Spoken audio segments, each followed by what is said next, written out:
حضور پاک صلی اللہ تعالیٰ علیہ وسلم کا فرمان عالی شان ہے کہ آگاہ ہو جاؤ، جسم کے اندر گوشت کا ایک ایسا ٹکڑا ہے، سب کے جسم کے اندر گوشت کا ایک ایسا ٹکڑا ہے کہ اگر وہ صحیح ہو گیا تو پورا جسم صحیح ہے، اور اگر وہ بگڑ گیا تو پورا جسم بگڑ جائے گا۔ وہ کیا ہے؟ الا وہی القلب، میرے آقا فرماتے ہیں آگاہ ہو جاؤ، وہ دل ہے، وہ دل ہے۔ دل اگر صحیح رہا تو پورا جسم صحیح رہے گا۔ سائنٹیفک طریقے سے بھی دیکھا جائے، جسمانی یا حیاتیات بائیولوجی کے اعتبار سے دیکھا جائے تو بھی جسم کے اندر دل کا بڑا مقام ہے۔ روحانی اعتبار سے بھی، اسلامی نظریے کے اعتبار سے بھی دل کا بڑا مقام ہے۔ اس کو رئیس الاعضاء کہا گیا ہے، سارے اعضاء کا، ہمارے سارے باڈی کے پارٹس کا بادشاہ ہے۔ اس کے صحیح ہونے کو میرے آقا صلی اللہ تعالیٰ علیہ وسلم نے اسی لیے فرمایا کہ اگر وہ صحیح ہو گیا تو پورا جسم صحیح ہے۔ تمہاری آنکھیں صحیح کام کر رہی ہوں گی، تمہارے ہاتھ اور پیر صحیح کام کر رہے ہوں گے، تمہاری زبان صحیح بول رہی ہوگی، ذہن و دماغ صحیح کام کر رہا ہوگا۔ لیکن دل اگر بگڑ گیا ہے، اس کے اندر دوسری چیزیں بھر گئی ہیں، تو پھر ہر چیز فسادی ہو جائے گی۔ اس کی آنکھوں سے بھی، اس کے ہاتھوں پیروں سے بھی، اس کی زبان سے بھی برائیاں ہی صادر ہونے لگ جائیں گی۔ تو اسی لیے اولیاء کرام کے مدرسے میں خاص طور پر دل کی صفائی پر توجہ دی جاتی تھی، جس کو تزکیہ قلب کہا جاتا ہے، تصفیہ قلب کہا جاتا ہے۔ صفائی، دل کی صفائی اور دل کی پاکیزگی، یہ بہت ضروری چیز ہے۔ اس کے بغیر آدمی کے اندر کوئی چیز ٹھہرتی نہیں۔ اور دل کا معاملہ ایسا ہے کہ پل میں تولا پل میں ماشا، کبھی ادھر کا ہوتا ہے کبھی ادھر کا ہوتا ہے۔ ابھی کچھ اور سوچ رہا ہے، تھوڑی دیر کے بعد کچھ اور دل میں آ رہا ہوتا ہے۔ قلب کہتے ہیں پلٹنے کی چیز کو۔ عربی میں جو پتا ہوا میں گرا ہوا ہوتا ہے، سوکھا پتا، دیکھیں ہوا میں وہ کتنے بار ادھر سے ادھر ہوتا رہتا ہے۔ تو اسی طرح سے دل کو بھی کہا گیا ہے کہ یہ ہواؤں کی طرح، پتا جس طرح سے الٹ پلٹ ہوتا رہتا ہے، دل کا بھی معاملہ وہی ہے۔ اور دوسری ایک حدیث ہے، اللہ کے رسول صلی اللہ علیہ وسلم ارشاد فرماتے ہیں، تم کیا سمجھتے ہو کہ دل تمہارے کنٹرول میں، تمہارے قابو میں؟ ان القلب بین اصبعی الرحمن، بے شک دل اللہ کی دو انگشت قدرت کے بیچ میں ہے، جس طرف چاہے رب تعالیٰ اسے گھما دے۔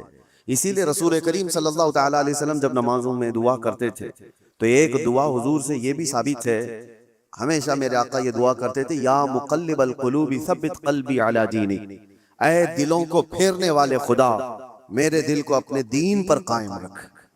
یہ دعا آپ بھی کیا کریں کہ رسول کریم صلی اللہ تعالیٰ علیہ وسلم نے ہمیں تعلیم دی ہے اس چیز کی کہ دلوں کو پھیرنے والے خدا، آج تو دل تیرا، آج تیری طرف سے دیا ہوا یہ دل اسلام پر ہے، ایمان پر ہے، کیا پتا کل کا آنے والا دن اس دل کو کس طرف پھیر دے، آنے والے حادثات دل کے اندر کیا چیزیں پھیلا دیں، کیا چیزیں ڈال دیں۔ اچھے اچھے لوگوں کو بگڑتے ہوئے دیکھا ہے۔ اسی لیے ہمیشہ اس بات کی طرف رہیں کہ اللہ تبارک و تعالی ہمارے دل کو اپنی دین پر اور اپنی عبادت پر قائم رکھے۔ دوسری چیز یہ قلب کے متعلق قرآن نے کیا کہا؟ الذین آمنوا وتطمئن قلوبہم بذکر اللہ۔ ہاں، یہ دل کا اطمینان کہاں سے؟ آج پتہ ہے آپ کو پورے ورلڈ میں، دنیا میں سب سے زیادہ کامن چیز جو بیماری ہے لوگوں کو، وہ دل کی بے چینی، دل کی گھبراہٹ۔ اب اس کو بائیولوجی کے اعتبار سے بلڈ پریشر کہا جائے، بی پی کہا جائے کہ خون کا دوران، اس میں پریشر زیادہ ہو جاتا ہے، یہ سارا کا سارا معاملہ دل سے ہی تو ہے۔ اس کو سائنسی نظریے سے دیکھنے والے لوگ الگ الگ طریقے سے سمجھتے ہیں کہ دل کے اندر چکناہٹ زیادہ آ گئی، خون میں موٹاپا آ گیا ہے، بلڈ جو ہے وہ تھوڑا سا تھک ہو گیا ہے، جس کی وجہ سے دوران خون کم ہو گیا اور پریشر بڑھتا گیا اور بی پی آتا، اٹیک آ گیا ہے، فلاں فلاں چیزیں۔ اس کو بائیولوجی کے اعتبار سے دیکھنے والے، لیکن صوفیہ اکرام فرماتے ہیں جب جب گناہ زیادہ ہوتے ہیں دل کے اوپر دورہ بڑھ جاتا ہے، دل کی بے چینی اور گھبراہٹ بڑھ جاتی ہے۔ جب کبھی دل کے اندر بے چینی اور گھبراہٹ ہو تو صوفیہ اکرام فرماتے ہیں سب سے پہلے توبہ کرو، توبہ کرو، اللہ کریم کی بارگاہ میں اپنے آنسو بہاؤ، دیکھنا دل تمہارا ہلکا ہو جائے گا۔ اور قرآن کیا کہتا ہے؟ قرآن یہ کہتا ہے جو ایمان والے لوگ ہیں ان کے دلوں کا اطمینان اللہ کے ذکر سے ہوتا ہے۔ الا بذکر اللہ تطمئن القلوب، آگاہ ہو جاؤ اللہ کے ذکر سے دلوں کو سکون ملتا ہے۔ اور یہاں حال یہ ہے کہ جو ایمان والے ہیں وہ مہینوں ہو جاتا ہے اللہ کا ذکر نہیں کرتے، تو پھر دل کو انہوں نے بے چین ہی تو رکھا ہے، دل کو غذا نہیں دی، دل کو ایسی آوارہ چھوڑ رکھا ہے۔ ارے میاں، جسم کو صبح سے لے کر رات تک کھانا نہ دو تو یہ نڈھال ہو جاتا ہے، چکر آنے لگ جاتے ہیں۔ اگر 2-3 دن کھانا نہ دیا جائے تو جسم تو ختم ہی ہو جاتا ہے۔ تو جب جسم کمزور ہوتا ہے بغیر غذا کے، تو دل بھی کمزور ہوتا ہے بغیر غذا کے، اور دل کی غذا ہے اللہ کا ذکر۔ اللہ کا ذکر جب جب ہو تو یہ دل کو پاورفل بناتا ہے، دل کے اندر مضبوطی آتی ہے۔ 2 چیزیں خاص کر لیں اپنی زندگی میں، ایک استغفار کثرت سے، استغفر اللہ ربی من کل ذنب واتوب الیہ، بیٹھتے اٹھتے جس وقت بھی ہو استغفار کثرت سے کرو کہ توبہ کرنا ہے۔ نہ جانے ہماری آنکھیں ابھی کیا کر کے آئی، پتہ نہیں ہمارے ہاتھوں نے کیا کر دیا، ہماری زبان نے کیا کیا، دن بھر کی خطائیں یہ بڑھتی بڑھتی چلی جاتی ہیں۔ اور ایک حدیث یہ بھی ہے کہ جب انسان پیدا ہوتا ہے نا تو اس کا دل بالکل صاف شفاف آئینے کی طرح ہوتا ہے، صاف شفاف ہوتا ہے آئینے کی طرح۔ جب وہ گناہ کرتا ہے تو ایک کالا دھبا اس کے دل پر لگا دیا جاتا ہے، ایک دھبا، پھر دوسرا گناہ کرتا ہے دوسرا دھبا، تیسرا گناہ کرتا ہے تیسرا دھبا، تو یہ دھبے یہ داغ بڑھتے بڑھتے بڑھتے پھر پورے دل کو کالا کر دیتے ہیں، پورا دل سیاہ ہو جاتا ہے۔ اور جب دل کالا ہو جائے تو اس کی علامتیں یہ بتائی گئی ہیں کہ مسجد میں زیادہ دیر بیٹھنے کا من نہیں کرتا، قرآن زیادہ دیر پڑھنے کی طبیعت نہیں چاہتی، جلدی سے قرآن بند کر دو، جلدی سے مسجد سے نکل کر بھاگ جاؤ، نیکیوں کی طرف اس کی رغبت نہیں ہوتی، جیب میں پیسے ہوں گے لیکن کسی کو خیرات کرنے کا دل نہیں کرتا۔ تو یہ دل کے کالے ہونے کی علامات ہیں، سیاہ ہونے کی علامات ہے۔ یہ ایکسرا مشین سے اور سونوگرافی سے معلوم ہونے والی چیزیں نہیں ہیں، یہ اللہ کے نبی صلی اللہ تعالیٰ علیہ وسلم نے بیان فرمایا۔ اب اس کے علاج کی طرف ہمیں توجہ دینی۔ آج دنیا نے ہمارے دلوں کو اپنے رنگین گناہوں سے سیاہ کر ہی دیا ہے۔ دیکھیں ہم صبح سے شام تک جن کاموں میں مصروف ہیں، آج سب سے زیادہ ہمارے پاس کوئی چیز مشغول ہے تو وہ ہمارا T V screen, mobile screen, نہ جانے وہ کن کن چیزوں کو دکھاتے ہوئے ہماری آنکھوں کو خرید جاتے ہیں، کنٹرول بھی نہیں رہ پاتا، اسی لیے دل پر بوجھ بڑھتا جا رہا ہے۔ جس کو آپ ٹینشن کہتے ہیں، جس کو آپ لوگ ڈپریشن کہہ رہے ہیں، یہ صرف حادثات کا یا پھر دنیاوی کسی خسارے کا ٹینشن نہیں ہے، یہ دل کا سیاہ پن دماغ پر بوجھ بنا دیتا ہے، بھاری ہو جاتی ہے طبیعت۔ کچھ لوگوں کو گھروں میں طبیعت نہیں لگتی کہ بیٹھنے کا بھی من نہیں کر رہا، کھانے کا بھی من نہیں کر رہا، کسی سے بات کرنے کا بھی من نہیں کر رہا۔ یہ بہت اپر لیول پر آ گئی چیز کہ اس کی دل کی بے قراری بہت بڑھ گئی ہے، گھبراہٹ بہت زیادہ بڑھ گئی ہے۔ اسی لیے ہم صوفیہ اکرام کو دیکھتے ہیں، جب کبھی کسی کے دل کی بے چینی بڑھ جاتی، گھبراہٹ بڑھ جاتی، تو وہ کسی اللہ والے کی بارگاہ میں چلے جاتے تھے، صوفیہ اکرام کی بارگاہ میں چلے جاتے، آستانوں پر چلے جاتے، اللہ کا ذکر کرتے، پھر وہ اپنے دل کی پاکیزگی لے کر کے واپس لوٹتے ہیں۔ وجہ کیا ہے؟ اب میں علاج کی طرف آتا ہوں کہ دل کو پاک کرنا ہے تو کیا چیز چاہیے؟ کئی علاج ہیں، اس میں سب سے پہلا تو ذکر الہی۔ اللہ کے رسول صلی اللہ تعالیٰ علیہ وسلم نے جو فرمایا اس کو بھی میں آپ کے سامنے رکھتا ہوں۔ پہلے ہم چل رہے ہیں کہ اسلام میں ہر چیز کے پاک کرنے کا طریقہ بتایا گیا۔ کپڑے پر اگر نجاست لگ گئی تو پاک کرنے کا طریقہ ہے، نجاست پیشاب پخانہ کسی بھی چیز کی غلاظت لگی ہو تو اس کو پاک کرنے دھلنے کا طریقہ ہے۔ کپڑے کو 3 بار دھو اور 3 بار نچوڑو، اچھے سے سکھاؤ، کپڑا پاک ہو جائے۔ برتن میں نجاست لگ جائے تو اس کے پاک کرنے کا طریقہ ہے۔ اگر پانی کی بالٹی میں کوئی نجاست گر گئی اس کو پاک کرنے کا بھی طریقہ ہے۔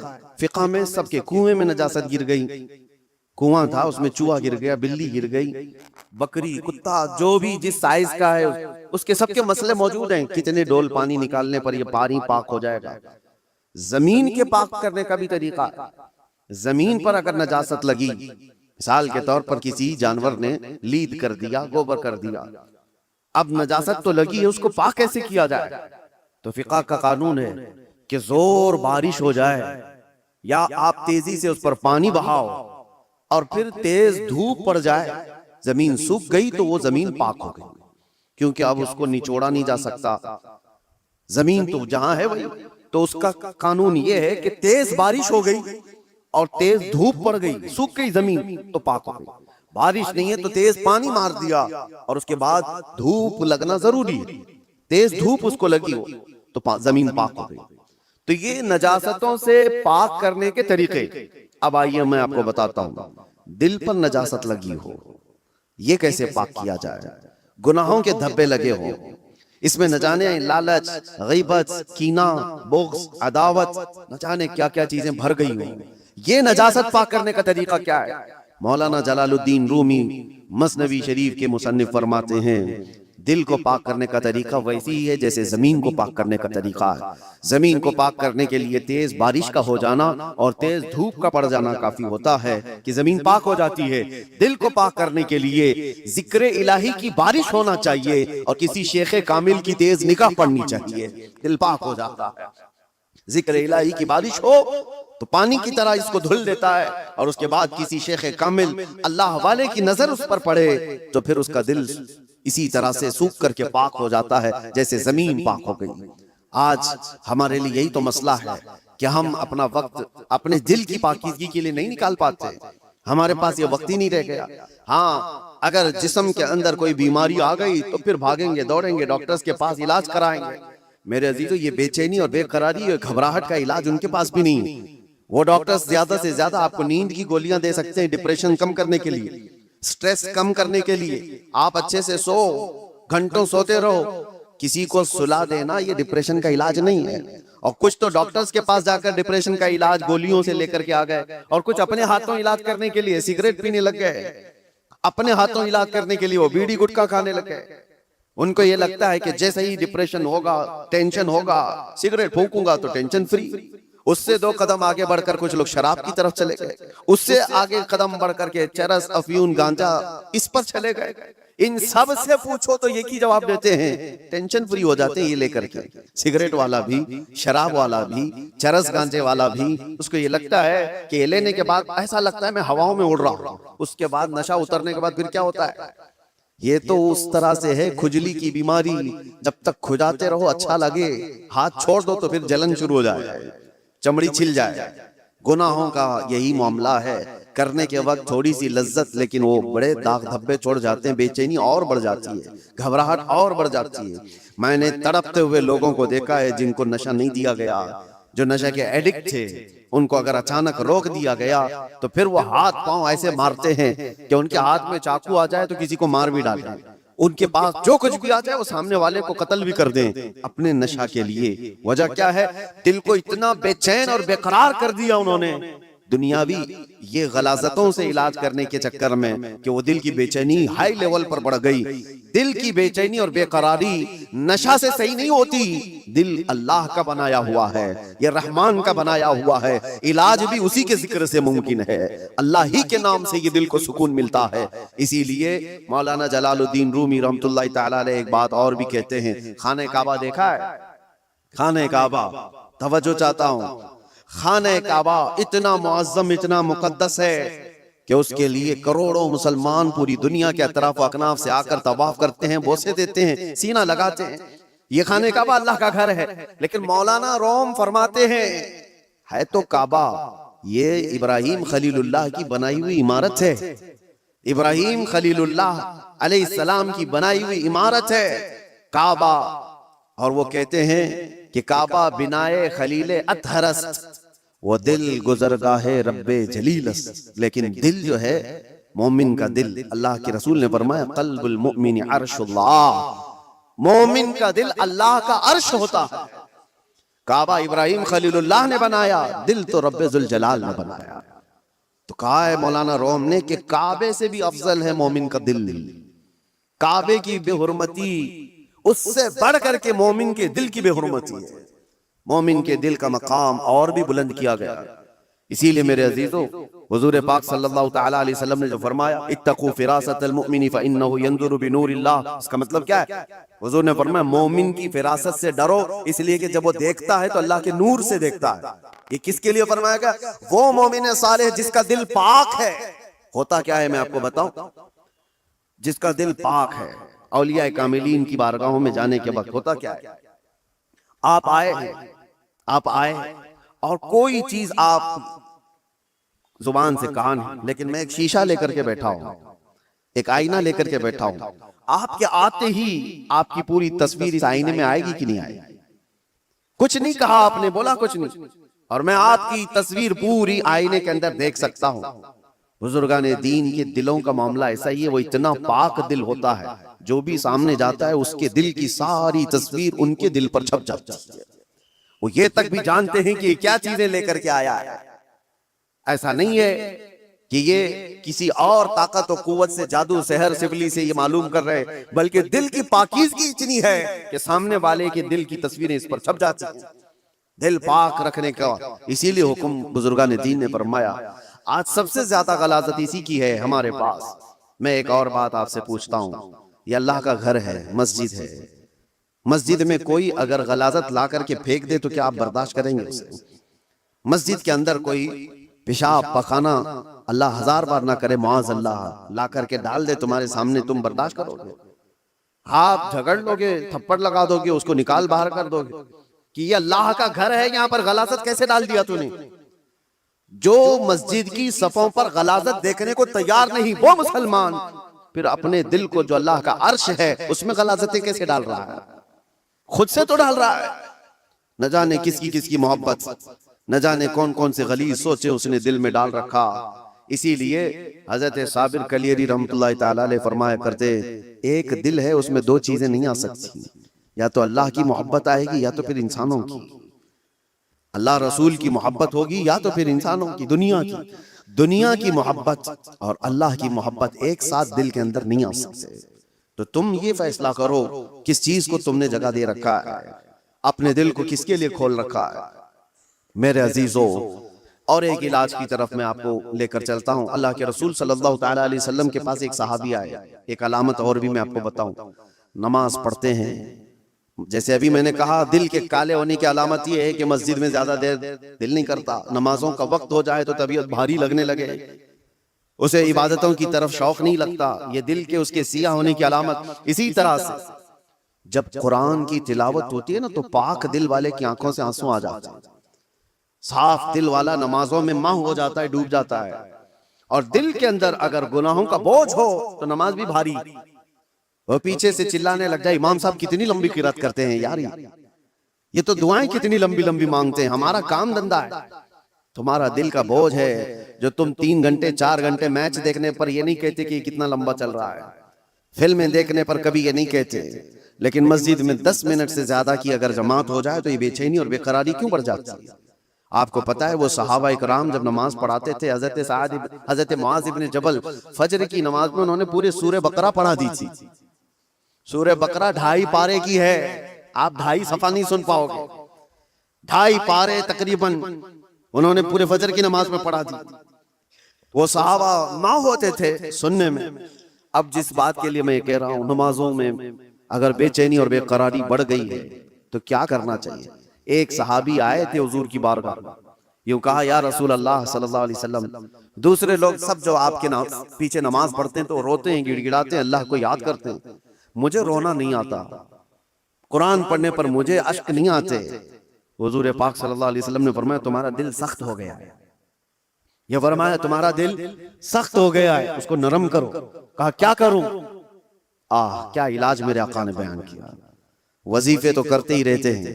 حضور پاک صلی اللہ تعالی علیہ وسلم فرماتے ہیں جاؤ کسی یتیم بچے کے سر پر ہاتھ پھیرو، اللہ دل نرم کر دے گا۔ ایک علاج یہ بھی میرے آقا نے فرمایا، یتیموں کے لیے دل میں اپنے احساس پیدا کرو، دل نرم ہو جائے گا۔ آج سچ بتاتا ہوں میرے عزیزوں، ڈھونڈو ہزاروں ایسے غربا اور مساکین جن کی آنکھوں کو پوچھنے والا کوئی نہیں، جن کی ٹھنڈی اور گرمیوں کے سلسلے میں کوئی دیکھنے والا نہیں۔ ان بچوں کے لیے اگر احساس بھی دل کے اندر ہو، ایک آنسو بھی کا قطرہ بھی نکلے تو تمہارا دل نرم ہو جائے گا۔ آپ کو پتا ہے جب کبھی میں ان فلسطین کے بچوں کو دیکھتا ہوں، رمضان آئے، عید آئے تو اپنے والدین کی قبروں پر جا کر بیٹھ جاتے ہیں، اور کوئی بچہ اپنے باپ کو پکار رہا ہوتا ہے کہ بابا مجھے سن رہے ہو، آج عید کا دن ہے، کوئی کپڑے پہنانے والا نہیں۔ تو یہ زمانے رسول یاد آتا ہے، یہ وہ یتیم ہے کہ اگر میرے آقا کے زمانے میں پکارے ہوتے تو میرے آقا کندھوں پر بٹھا لیتے، آج امت پر کچھ احساس نہیں ہوتا. ان کی چیخیں، ان کی پکار کو سن کر کے سب ہم اپنے اپنے عیش میں مصروف رہتے ہیں. اپنے دل کے اندر احساس پیدا کرو، دل نرم ہو جائے. اور ہم تو جھڑکیاں دے کر کے لوگوں کے تلاشی میں لگ جاتے ہیں. اس کا تو دھندا ہے مانگنے کا، اس کا تو دھندا ہے کمانے کا، یہ غریب نہیں ہے، یہ ایسا ہے ویسا ہے. ساری پنچایت میں تو لگے رہتے ہیں. کیا کوئی یتیم ملتا ہی نہیں، کوئی مسکین ملتا ہی نہیں جس کے سر پر ہم ہاتھ رکھیں؟ میرے عزیزو، آج کے دور میں بھی بہت ہے اس طرح کے. کچھ غیرت مند لوگ وہ ہیں جو زندگی پر سوال نہیں کرتے. کل کی بات میں بتاؤں، کل ہی کی بات، میرے پاس ایک خاتون کا ایسا مسئلہ آیا جس کے 3 بچے معذور ہیں. ایک 14 سال کا، دوسرا 12 سال کا، تیسرا 9 سال کا. تینوں بستر پر، ہاتھ پاؤں مڑے ہوئے، سر جھکا ہوا، نہ بول سکتا ہے نہ ہاتھ اٹھا سکتا ہے. پیشاب پخانہ سب بستر پر. اور شوہر کا انتقال ہو چکا. 3 بچوں کو پالنے کے لیے وہ خاتون کہتی ہے میرے پاس 1 گھنٹے کی بھی فرصت نہیں ہوتی. اس کو کھلا کر فارغ ہو جاؤں تو اس کا ہوتا ہے، اس کو کھلا کر فارغ ہو جاؤں تو اس کا ہوتا ہے، اس کا پیشاب صاف کروں تو اس کا ہوتا ہے، اس کا پیشاب صاف کروں تو اس کا ہوتا ہے. میں نہ جاب کر سکتی ہوں، نہ کمانے کے لیے جا سکتی ہوں. مجھے بتائیں کہ یہ 3 بچوں کو جس طرح سے پالنا ہے. اور آخر میں اس خاتون نے جو بات کہی میرے دل پر لگی. میں نے کہا گھبراہٹ اور بے چینی میں کفر تو نہیں کرتی کہ میرے گھر میں ایسا کیوں ہو؟ کہتی ہے نہیں مولانا، کبھی آج تک میرے دل میں خیال بھی نہیں آیا. میں تو شکر کرتی ہوں کہ اللہ تبارک و تعالیٰ نہ ہونے سے کچھ دیا تو ہے، اور مجھے اسی خدمت کے لیے دنیا میں پیدا کیا گیا ہوگا. میں یہ سوچتی ہوں. اور آج ان بچوں کا چلنا پھرنا میں نہیں دیکھ سکتی، آخرت میں اللہ اس کا اجر تو دے گا. کہا یہ صالحین لوگ ہیں. ان لوگوں کی مدد کوئی کرنے کو آگے اسی لیے نہیں بڑھتا کہ وہ غیرت مند لوگ ہیں، کسی سے پوچھتے نہیں، مانگتے نہیں. لیکن آس پڑوس میں لوگوں کو احساس تو ہوتا ہے کہ ایسے گھر موجود ہیں کہ ان تک ہم کیوں نہیں پہنچتے. یہ دلوں کی سختیاں ہیں میرے عزیزوں. دل جب سخت ہو جاتا ہے تو اسے آس پاس کا کچھ نظر نہیں آتا. آپ ڈھونڈو. یہ شعبان المعظم کا مہینہ ہے، کثرت سے عبادات کی طرف بڑھانے والا مہینہ ہے، رمضان کے انتظار والا مہینہ ہے. اور اس میں جو بیج بو گے توبہ استغفار کے، وہ رمضان میں اس کے پھل دیکھنے کو ملیں گے. ابھی سے اس کی تیاریاں کرو کہ دل پاک ہو جائے، دل نرم ہو جائے. ذکر الہی سے اپنے ہر رات کو سجاؤ، ہر رات کو. اور جس کا دل بیمار ہوا، قرآن تو یہ کہتا ہے ثم قست قلوبهم من بعد ذلك فهي كالحجارة او اشد قسوة، کہ بنی اسرائیل کے بارے میں قرآن میں اللہ فرماتا ہے ان کے دل اتنے سخت ہو گئے جیسے پتھروں کی طرح. پتھروں کی طرح. انسانوں کے دل کبھی کبھار پتھر سے زیادہ سخت ہوتے ہیں. وَإِنَّ مِنَ الْحِجَارَةِ لَمَا يَتَفَجَّرُ مِنْهُ الْأَنْهَارُ وَإِنَّ مِنْهَا لَمَا يَشَّقَّقُ فَيَخْرُجُ مِنْهُ الْمَاءُ وَإِنَّ مِنْهَا لَمَا يَهْبِطُ مِنْ خَشْيَةِ اللَّهِ.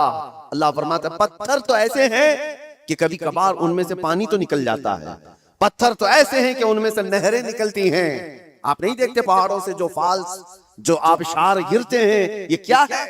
اللہ فرماتا ہے یہ خوف خدا سے پتھر روتا ہے تو پانی نکلتا ہے. یہ پتھروں کا رونا ہے. وَإِنَّ مِنْهَا لَمَا يَهْبِطُ مِنْ خَشْيَةِ اللَّهِ. اللہ فرماتا ہے کبھی کبھار یہ چٹانیں کھسک کر کے جو گر جاتی ہیں، آپ دیکھتے ہیں لینڈ سلائیڈنگ کہا جاتا ہے اس کو، یا پھر چٹانیں کھسک کر کے گر جاتی ہیں. قرآن تو کہتا ہے یہ خوف خدا سے ہل جاتے ہیں پتھر، تو پہاڑوں سے گر جاتے ہیں. اور انسان کا دل ایسا ہے کہ پتھروں سے زیادہ سخت ہو جاتا ہے. نہ اس کے آنسو آئے، نہ اس کا جسم حرکت میں آیا.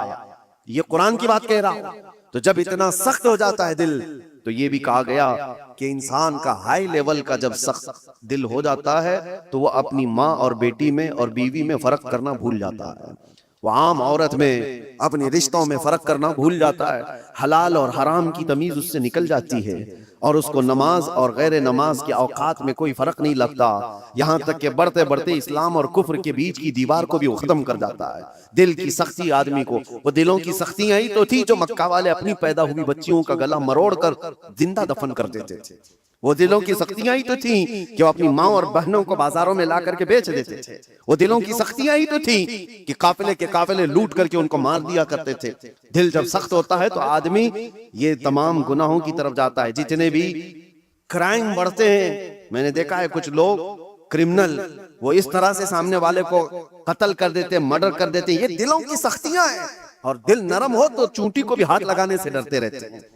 آپ کے اندر اگر دل نرم ہے تو آپ جانور کو بھی مارنے سے کتراتے ہیں نہیں. اور دل سخت ہو جائے تو پھر اس کے سامنے کوئی تمیز نہیں ہوتی. اس لیے سب سے پہلے دل کا علاج کریں. اپنے دلوں کا علاج اللہ کے ذکر سے ہے. کثرت سے اللہ کا ذکر کریں. یا اللہ یا رحمان یا رحیم دل مارا کن مستقیم. ہمارے بزرگان دین جب بیعت کرتے تھے تو سب سے پہلے یہ پڑھاتے تھے، اے اللہ، اے رحمان، اے رحیم دل مارا کن مستقیم. میرے دل کو، ہمارے دل کو استقامت عطا فرما دے، ہمارے دل کو صراط مستقیم عطا کر دے، گھبراہٹ اور بے چینی سے آزاد کرا دے. تو یہ سب سے پہلے بیعت کرنے کے وقت بھی پیر و مرشد پڑھاتے تھے. اسی لیے کثرت سے پڑھو، یا اللہ یا رحمان یا رحیم، یا اللہ یا رحمان یا رحیم دل مارا کن مستقیم بحق ایاک نعبد و ایاک نستعین. اللہ تبارک و تعالی اس دعا سے دلوں کو نرم فرما دے گا، دلوں کی سختیاں ختم ہو جائیں گی.